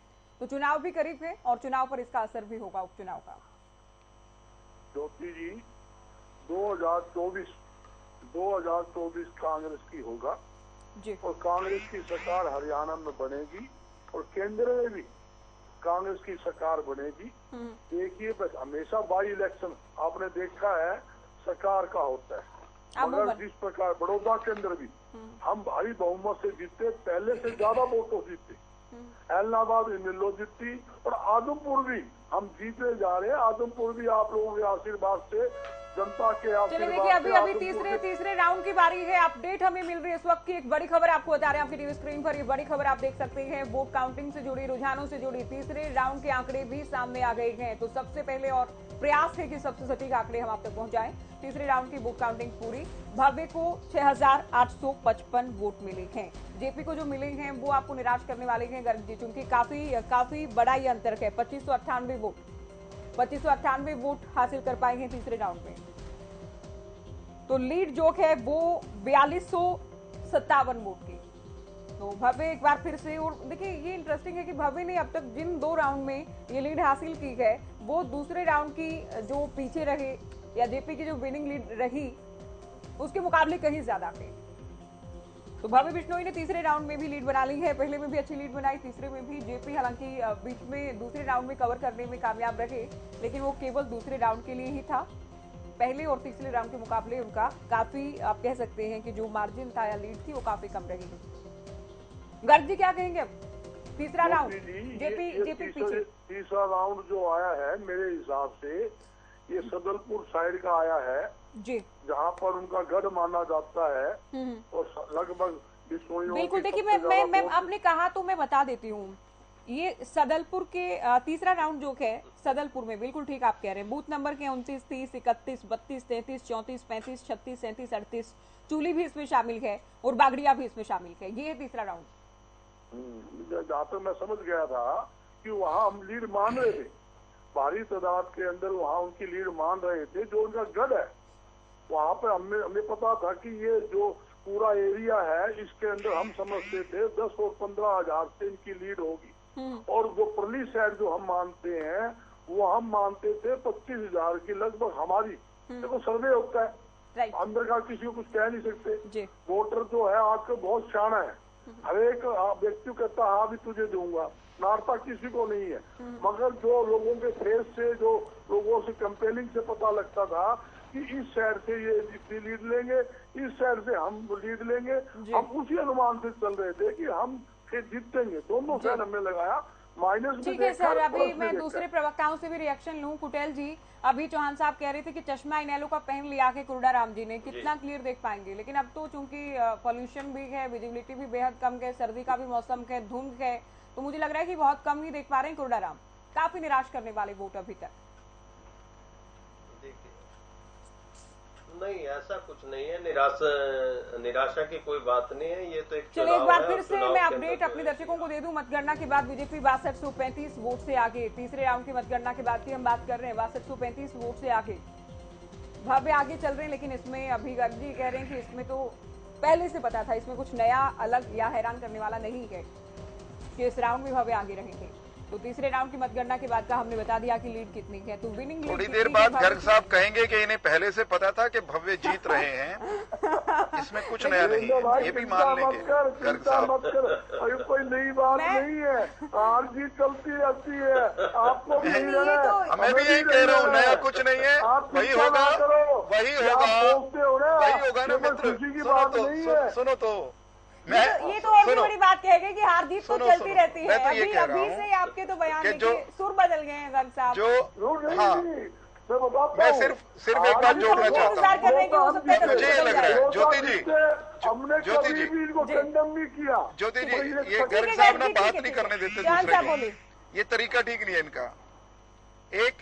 केवल एक वाक्य में कह रहा हूँ कि गर्ग साहब जो कह रहे हैं कि ये कौन सी नई बात है, ये तो पता ही था। अंततः परिणाम यही आएगा, कुछ भी नया नहीं होने वाला, सब पुराना होने वाला है। इस सीट पर बिश्नोई परिवार के लोग लगातार जीत रहे हैं, अब भी वही होने वाला है। नया कुछ नहीं होगा, पहले जैसा ही होगा, बस अब की बार नया ये है। आपकी टिकट पर जब मेरी बात देखिए ज्योति जी एक मिनट ज्योति सुनिए, मार्जिन अगर बहुत ज्यादा हो तो हम मानेंगे। आप पूरी बात होने नहीं देते ना आप। अरे मेरी बात मैं आपसे तो पूछ रही हूँ सर, बोलिए प्लीज बोलिए। मैं ये कह रहा हूँ मुझे उत्तर तो देने दीजिए ना, मैं ये मेरी बात पूरी होगी तो फिर कंफ्यूजन नहीं रहता। मैं कोशिश करता हूँ बात कंप्लीट करूं। मैं ये कह रहा हूँ परिणाम में कुछ नया नहीं होने वाला। बिश्नोई परिवार, उनका प्रत्याशी, उस परिवार से आने वाला भव्य वो जीतेगा। नया ये है इस बार के चुनाव में कि प्रत्याशी के हाथ में जो पताका है, जो झंडा है, जो निशान है, वो भारतीय जनता पार्टी का है। क्या ये सत्य नहीं है कि इस परिवार के पर लड़े, कांग्रेस पर लड़े या उनकी उन्होंने एक पार्टी बनाई थी उस समय लड़े, वो जीतते रहे हैं। भारतीय जनता पार्टी के साथ खड़े हैं तो हमारा दमखम भी उनके साथ है। और भारतीय जनता पार्टी में आने के कारण कुछ लोग उनसे जुड़े, कुछ लोग कटे। तो अब नई जो गणना है वो आपके सामने होगी थोड़ी देर में। अभी हम बहुत बढ़िया ठीक तरीके से आगे चल रहे हैं। ये लीड हम कायम रखेंगे परिणाम आने तक। जी देखिए, मैं लगातार ये प्रयास कर रही हूँ कि हमारे जो दर्शक नए जुड़ रहे हैं हमारे साथ, मैं बार बार इस बात को रिपीट कर रही हूँ कि किसने कितनी लीड हासिल की, क्योंकि लगातार हमारे साथ सोशल मीडिया पर भी, टीवी पर भी जो लोग नए जुड़ रहे हैं उनको हम बता रहे हैं। तो तीसरा राउंड होने तक भव्य आगे ही है। एक बार फिर से हम बता दें, पहले राउंड में ही लीड उन्होंने बना ली थी और तीसरे राउंड में भी आगे है। दूसरे राउंड में एक बार के लिए जेपी आगे आए, लेकिन वो काफी नहीं था। जो विनिंग लीड भव्य की थी उसे कवर करने के लिए या फिर आगे आने के लिए या फिर बराबर हो जाने के लिए। ठीक है, शर्मा जी आप क्या कहेंगे? चूंकि 3 राउंड, जिनमें से 2 राउंड पर आगे हैं भव्य बिश्नोई और दूसरे में जो हासिल की लीड वो काफी नहीं थी जेपी के लिए। देखो मैम, अब इस तीसरे राउंड की जो जीत आगे चल रही है और ये लीड जो होगी है करीब 4000 वोट से ज़्यादा होगी ये लीड। तो ऐसी लीड अभी शायद अगले 1-2 राउंड में अगर बात बन जाए तो ठीक है, नहीं तो फिर ये बढ़त टूटनी बड़ी मुश्किल हो जाती है। जो हमारे इलेक्शंस का सिस्टम है और हमारी बूथ का जो काउंटिंग का सिस्टम आगे आता चला जाएगा, एक बार कैंडिडेट की लीड 5 या 6 हजार की हो जाती है तो वो लीड को वो तभी पॉसिबल हो सकता है कि जब सामने वाले की कोई बहुत मजबूत जो गांव रहे हो, इलाके रहे हो या एक तरफा रहे हो, तो हो सकता है कवर अप हो पाए, क्योंकि ये पारिवारिक सिस्टम है वहाँ पे और इन लोगों का एक ढाणी तक पहुंच है, छोटी से छोटे ढाणी जहाँ पे 1 वोट 2 वोट भी है घर का, तो वहां तक भी इन लोगों की पहुंच मैंने देखी है क्योंकि मैं एक अधिकारी रहा हूं वहां पे। तो उस वोट से ये है कि वो लोग एक तरफा होकर के वोट इस परिवार को देते हैं। तो एक तरफा वोट के अंदर एक बार ये लीड बस 2 राउंड और मैक्सिमम है। अगर 2 राउंड में जेपी कुछ आगे कर पाए, टाइम भी काफी हो गया, 10:15 हो चुके हैं। हाँ, यस। प्रक्रिया हालांकि थोड़ी धीरे चल रही है, बात अलग है, लेकिन करीब 2-2.5 आप हरियाणा के किसी भी उससे आदमी से पूछेंगे तो वो अब ये कहेगा अभी हाँ अब ये लीड नहीं टूटेगी। आमतौर पे ये बात अब समाज में चल पड़ी होगी 10 बजे के बाद भी अब लीड नहीं टूटेगी, अब तो भव्य जीत गया है। तो अगर कोई विशेष करिश्मा हो जाए 1-2 आगे आने वाले उसमें, हाँ, तो कहीं बिल्कुल जेपी अगर कहीं बिल्कुल एक तरफा है तो उस बात को भी कंसिडर करना ही होगा और वो तो दिखेगा ही वोट काउंटिंग। लेकिन ऐसी उम्मीद कम है। ठीक है, ऐसी उम्मीद आपके 50,000 वोट की बात थी, मुझे नहीं लगता आप लोग 500-700 तक अभी तक हासिल कर पाएंगे। बेनीवाल जी देखिए, जनता का मूड है, जनता को वोट करना है, जनता किसको वोट करती है और इसमें बीजेपी और जेजेपी ने भी कोई ज्यादा ऐसा कोई करिश्मा नहीं किया है। ये तो भजनलाल जी के नाम पे वोट पड़ रहे हैं सारे के सारे और बीजेपी के प्रवक्ताओं या जेजेपी के प्रवक्ताओं ये भी सुबह से लेके अभी तक सिर्फ भजनलाल जी का नाम लेके ही कर पाए हैं। अभी तक एक ने ये नहीं कहा कि मनोहर लाल खट्टर जी की नीतियों पर ये वोट पड़ रहे हैं। नहीं मैं और जो ये हमारे जेजेपी की प्रवक्ता हमारे साथ बैठे हैं, इनको ये नहीं पता कि वो भजनलाल के परिवार से आते हैं, बंसीलाल के परिवार से आते हैं।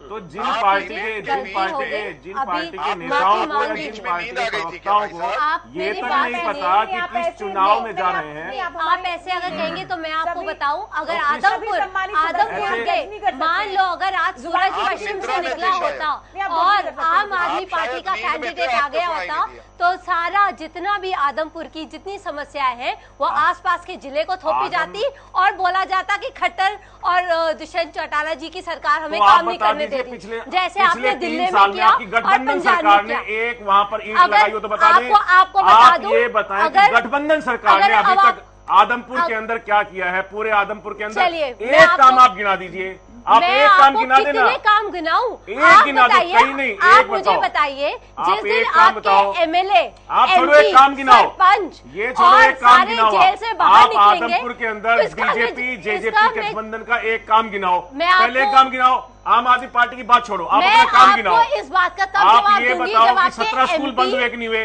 आप ये बताओ 17 स्कूलों को मर्ज किया कि नहीं किया? आप ये बताओ कि ढाणी मोहब्बतपुर का स्कूल बंद किया कि नहीं किया? खैरतपुर में बच्चे बाहर बैठे कि नहीं बैठे? खैरतपुर स्कूल के बाहर जब आपके जनता जो दे रही है वो अलग बैठे है। आप ये बता दिए बीजेपी जेजेपी ने आदमपुर के अंदर ये काम किया। कुलदीप बिश्नोई खुद ये मान रहे हैं, आदमपुर की जनता खुद ये मान रही कि वहाँ पर कोई विकास कार्य नहीं हुआ और अब की बार विकास कार्य करने के लिए वोट देंगे। बात का जवाब तब मिलेगा जब आपके एमपी एमएलए सरपंच जेल से बाहर होंगे। जिस दिन एक भी बाहर आ जाएगा उस दिन इस बात का मैं खुद आके आपको जवाब दूंगी। आपके पास जांच एजेंसियां हैं, आपकी जांच चल रही है 6 महीने में, आपसे जांच नहीं हुई, आपसे जांच नहीं हुई, आपसे एक FIR तक नहीं बनी, दंगे के पीछे एक FIR नहीं बनी, सुनिए आपका एमएलए FIR नहीं बनी अभी तक, से जेल में है, आपका एमएलए दारू की वजह से है, दंगे की वजह से, सरपंच ड्रग की वजह से पीछे। दुष्यंत चौटाला पे कोरोना काल में दारू की पेटियों का वो लगा था, आपको याद होगा? जेल में नहीं गया, कोई प्रूफ नहीं हुआ, आपके तो जेल में बैठे। प्रूफ हो गया? आम आदमी पार्टी एक एमएलए पे प्रूफ बता दो, आप एक एमएलए पे प्रूफ करा दो, आप एक एमएलए प्रूफ कराओ। आप प्रूफ की बात कर रहे हैं जेल में? जी नहीं, जांच के लिए जेल में रखे, उसके अलावा कुछ नहीं है। दंगे के ऊपर आपका बंदा पीछे है, आपका सरपंच का परिवार ड्रग्स के लिए पीछे है, आपका कौन सा एमपी एमएलए ईडी के फ्रॉड में पीछे नहीं है? नहीं वही तो ये जो बार बार बोल रहे हैं, तो जिसका अपना इनका आदमपुर की कीमत है। हमारे दर्शक इंतजार कर रहे हैं कि किस राउंड में क्या हुआ, कौन आगे है, कितनी लीड मिली है, किसको कितनी वोट मिली। आप लोग कहाँ करप्शन, ठीक है इंपोर्टेंट मुद्दे हैं लेकिन आज के कम से कम नहीं, बिल्कुल इंपॉर्टेंट मुद्दा है। अगर वही तो बता रही हूँ, अगर इनका विधायक आ जाएगा तो क्या हालत हो जाएगी? आपको ये नहीं पता कि बजनलाल का परिवार है, बंसीलाल का परिवार है, आप क्या कर दीजिए, माफ क्या कर दीजिए, आपको ये बात पता होना चाहिए। मैं वही तो कह रही हूँ, आपको ये बात पता होना चाहिए जी। आदमपुर के चुनाव है, आदमपुर के चुनाव पे बात हो रही है, बजनलाल जी पे बात हो रही है, आपके बंसीलाल जी कहाँ से आ गए? आपका जवाब दे ही दिया, आपको जवाब मिल गया ना आज कितने वोट आ रहे हैं आपके, आप उसके ऊपर ध्यान दीजिए। मैंने जो बोला उसको छोड़ दीजिए, आदमपुर की जनता ने आपको क्या किया उसके ऊपर जवाब दीजिए। पहली बात तो ये, और दूसरा जुबान किसी की भी फिसल सकती है, नहीं, बिल्कुल ऐसा नहीं कि इनको जानकारी नहीं कि बजनलाल परिवार क्या है, बंसीलाल परिवार कौन सा, ये आदमपुर के लोगों ने इनके ऊपर ध्यान दिया है। आप एक बात को लेकर नहीं बैठ सकते, चर्चा को आगे बढ़ाना होगा। गर्ग जी, अभी आप सुन रहे थे शर्मा जी को, राजनीतिक विश्लेषक है, इनका कहना है कि अब जो लीड बना ली है या तीसरे राउंड तक जो लीड है, उसके बाद एक बड़ी तादाद हरियाणा में लोगों की वो होगी जो सोचेगी कि अब इस लीड को तोड़ पाना मुश्किल ही होगा, कोई चमत्कार ही हो सकता है। देखिए ज्योति जी, तीसरे राउंड के अंदर एकदम से आपके सामने है 4000 से ज्यादा लीड आई, और मैंने कहा कि पुराने एरिया की लीड होगी ये, तो मुझे पता नहीं, तो मुझे आइडिया लगा लिया था कि जहाँ ज्यादा लीड उनकी आनी थी नहीं, मुझे इस बात का ज्ञान था भी वहां से ज्यादा वोटों से जीतना है। इसी प्रकार हमें भी इस बात का आभास है, ये बुराक है, सुंडावास है, खारिया है, डोबी है, बालसमंद है, इस बेल्ट के अंदर हमें भारी तादाद के अंदर लीड मिलनी है। और एकदम से जब वो वहाँ का जब जो पोलिंग बूथ की जब गिनती होगी तो आपको पता लग जाएगा। मुझे अनुमान इस बात का कि हम एकदम से ज्यादा वहाँ से ज्यादा लीड करेंगे और एकदम से हम जीतेंगे। हमें अभी तक यही उम्मीद है कि हम वोट से जीतेंगे, हारने की बात ही नहीं है। जो उनकी जो बेल्ट थी ज्यादातर वो खुल चुकी। कौन सा राउंड ऐसा हो सकता है जो टर्निंग पॉइंट साबित हो? देखिए मुझे इस बात का ज्ञान नहीं है कि वो कौन सा राउंड के अंदर जो हमारे गांव आने हैं, जिस गांव के अंदर हम अपनी लीड मान के चल रहे हैं, उसका मुझे आभास नहीं है कि उस राउंड के अंदर ये गांव है। मगर मैंने इशारा गांवों को आपको कर दिया, इन गांवों में हमारी अच्छी लीड आनी है। एक तरफा गांवों ने वोट हमारी तरफ पोल की है, और जहां हमारे आपके साथी भी बैठे हैं और इनेलो के भी साथी बैठे हैं, इनको ही पता है इस बात का, बीजेपी के साथी भी है कि किस एरिया के अंदर कुलदीप जी की ज्यादा जीत आनी थी, किस वोट एरिया के अंदर उन्होंने हारना था। सबको अनुमान है इस बात का भी कहाँ से ज्यादा लीड आएगी, कहाँ से नहीं। जैसे कूड़ा नंबरदार है, उनको वोट बालसमंद से ज्यादा आनी, मैं मानता हूँ इस बात का। जिस काम के वो है उसके आसपास के कुछ गांव है उनको वोट मिलनी है। तो इसी प्रकार जो हमारे एरिया थे, हमारे बेल्ट थे, जो हमारे लोग ज्यादातर वहाँ उत्साही थे भी, यहाँ वोट ज्यादा मिलेगी, यहाँ हम जीतेंगे। और जो गांव में खुला है उस गांवों में हमें हार पहला पता था, हारेंगे। और जो आदमपुर थोड़ा शहर है उसमें भी हम थोड़े बहुत कमजोर रहेंगे, इसमें कोई हो रहे हैं। इनसे मैं अभी उत्तर ले रही थी, उस वक्त ब्रेकिंग आई तो बीच में इनकी बात रही और पूरी नहीं हो पाई। मैं ये कह रही थी सर कि बहुत अच्छा नहीं देख पा रहे चश्मे में, बहुत अच्छा अभी तक, बहुत अच्छा क्या, अच्छा भी नहीं, खराब भी क्या, बहुत खराब प्रदर्शन अब तक का।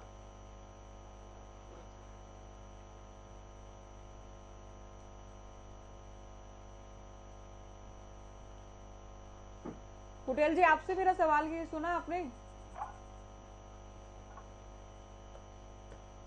इनका फोन शायद डिस्कनेक्ट हुआ है, एक बार पीसीआर टीम देखिए प्लीज।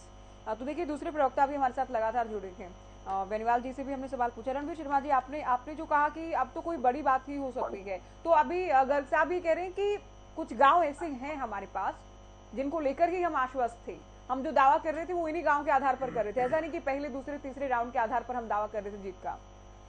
देखिए अब जो गांव इनके इधर ठसका साइड में जो आएंगे ना इस राउंड के अंदर अगले राउंड में, तो वहां पे हमारा जो जाट वोट बैंक है वो बहुत ज़्यादा है। अब वहाँ पे हमें ये देखना पड़ेगा क्या उस बेल्ट में हुड्डा साहब अपनी पार्टी के साथ कुछ वोटों का ध्रुवीकरण कर पाए क्या, और साथ ही जो दलित कार्ड इन्होंने खेला है उदय भान जी का, क्या वो अपने इन गांव से उन वोटों को कांग्रेस की तरफ ट्रांसफर, पुराने वोट बैंक की तरफ ट्रांसफर करा पाएंगे कि नहीं करा पाएंगे। लेकिन जो बीजेपी दूसरी पार्टी है उसका मेन झुकाव रहा है नॉन जाट की तरफ। उन्होंने जो बैकवर्ड और शेड्यूल कास्ट जो वोट हमारा है, हमारा जो एससी वोट है उसको नॉन जाट की तरफ ट्रांसफर कराने में शायद वो कामयाब हो रहे हैं, इसी वजह से उनको लीड मिली है। दूसरी बात जो परिवार की बात है, परिवारवाद का एक सिस्टम वहाँ काफी हावी है। जो आदमपुर हमारी विशेष सीट है उसमें उस परिवारवाद का एक वर्चस्व है, जैसे इलाहाबाद में चौटाला परिवार का वर्चस्व था वैसा ही वर्चस्व यहाँ पे है उनका। और ऐसे होने से परिवारवाद की जो राजनीति है या परिवार का जो उन लोगों के ऊपर बहुत सारे कामों के एहसान है, अपने प्रवक्ता जी थोड़ी सी इस बात से वो मान गए थे, लेकिन ये राजनीति का सिस्टम है कि लोग ये देखते हैं किसने मेरे लिए क्या काम किया है। तीसरी बात जो सबसे बड़ी इसमें आ रही, अच्छा एक और दिलचस्प बात ये है कि अब लोग ये नहीं देख रहे किसने क्या किया, एक ही बात पर एक ही जवाब में, अगर आपने देखा हो 3 तारीख को हम वहीं पर थे, एक ही जवाब में कोई शख्स कहता है कि काम तो नहीं हुआ, कुलदीप बिश्नोई तो नहीं आए, लेकिन उसी जवाब में ये भी कहता है कि लेकिन वोट भजनलाल परिवार के नाम पर उन्हीं को देंगे। वो इसलिए ना मैंने बताया कि वो पिछले जैसे 30 साल से उस एरिया के अंदर मतलब 1 to 1 फेस टू फेस हैं वो लोग, एक एक ढाणी में उनका अपना फोटो लगा रखा है उन्होंने कि भी हम चौधरी भजनलाल के आदमी हैं। अच्छा दूसरा लोग ये भी देखते हैं, हुड्डा जी ने काफी कोशिश की होगी, ये भी देखते हैं कि सरकार किसकी है, क्योंकि लोगों को सरकार से भी 10 काम पड़ते हैं, तो उन कामों को देखते हुए भी आगे 2 साल हैं, हमने कुछ सरकार से काम लेने, तो ये सरकार का हिस्सा हो जाएंगे, ये भी उम्मीद करते हैं कि ये मंत्री भी बन जाएंगे। तो इन उम्मीदों के साथ लोग अभी वोट सिस्टम इस तरफ रखें। एक बार विभा जी, हरियाणा में तब इलेक्शन हुआ जब अगले चुनाव में 4 साल का वक्त था, एक बार तब हुआ, इलाहाबाद की बात करें 3 साल का वक्त था, अब 2 साल का वक्त है। अब तक लोगों ने सरकार के साथ जाना पसंद नहीं किया, लेकिन अब और दोनों बातें कॉमन ये थी कि जिनका गढ़ था उन्होंने जीत लिया, कुछ नया नहीं हुआ। इलाहाबाद की बात करें, बड़ौदा की बात करें, तो क्या सेम चीज रिपीट होने वाली है कि जिनका गढ़ है, जिनका किला माना जाता है कि वो जीत लेंगे? देखिए इस बात पर हम आग तो नहीं बंद कर सकते कि जो 30 साल से जहाँ होता आ रहा है वो एकदम से बदल जाएगा। जहाँ जो जिसका गढ़ है, अगर यही हरियाणा की पॉलिटिक्स है, हरियाणा में यही होता आ रहा है, कुछ हमारे संवाददाता ग्राउंड जीरो पर हैं और महावीर स्टेडियम में दरअसल वो मौजूद हैं, उनसे सवाल पूछना अभी बेहद अहम हो जाता है क्योंकि कोई ना कोई महत्वपूर्ण जानकारी वो देंगे। रवि, 3 राउंड पूरे भव्य आगे, एक राउंड में जेपी ने लीड बनाई, लेकिन वो भव्य की विनिंग लीड के मुकाबले बहुत कम थी, नाकाफी थी।